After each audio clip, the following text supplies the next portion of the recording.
Hello, fellow collectors. So here's my answer to the challenge put up by Northeast Ohio Diecast and Treasure. And I have a few overlapping cars as some of the other people that put up their challenge videos. And I gotta say, you guys have some great picks. You know, I really like seeing everyone's different models and who makes them, that kind of stuff.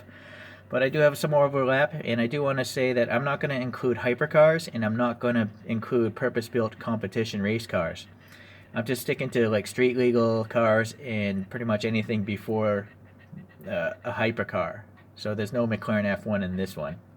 All right, so let's start with this guy. This is the fastest car of its day. This is a 1955 Mercedes 300 SL. And this particular livery meant it was driven by John Fitch in the 1955 Mille Miglia race, where he came in fifth place overall. And the car that won was a 300 SLR, so that which is a purpose-built competition car.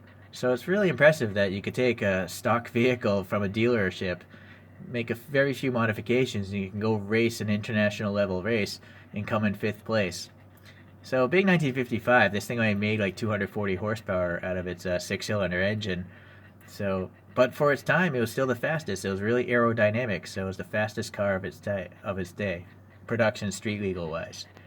Okay, and oh, if you're curious, this is made by UCC Coffee. It's a Japanese coffee can company, and there was a freebie included with some coffee cans. I have a different video on the UCC cars in my history if you really want to check it out. Okay, so the next one, I know a couple other people put this into their list because the Lamborghini Mira is considered the first supercar.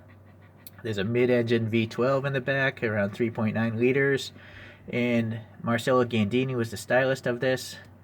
And this engine was making around 380 horsepower, so this car is from 1971, so it's like 20 years later, making a little more than 100 horsepower more. So obviously, powerful engines come along every generation, more power than before. So this is made by Kyosho, this model, and this isn't the very first Miura. This is actually one of the last ones. It's called a P400 SV. Okay, so really good detail from Kyosho. Most of these in this list are going to be from Kyosho. Okay, so the next one, again, it is by Kyosho, and it is Japan's first supercar. So this is a Toyota 2000 GT, which was sold between 1967 and 1970. And it actually wasn't really a powerful vehicle. It only had a 2-liter or 2.3-liter inline six-cylinder making around 150 horsepower. Even so, it set 13 speed and endurance records back in 1966 for the FIA. So 13 speed and endurance records. This is the car that convinced the rest of the world that Japan can make a world-class car. And some information to back that up is some of these cars have sold for over $1 million at auction now. Okay. I think this is a given. People think of this when they think of a supercar, an old classic supercar at least. So it's a Lamborghini Countach. And this one, you know, the Countach was sold between 1974 and 1990. And it had a 5.2 liter V12 in the back, making around 450 horsepower, at least this version. This model again is by Kyosho, and what we're looking at is the Countach 500S, that trim level. And this was designed by Marcello Gandini. He's designed many Lamborghinis.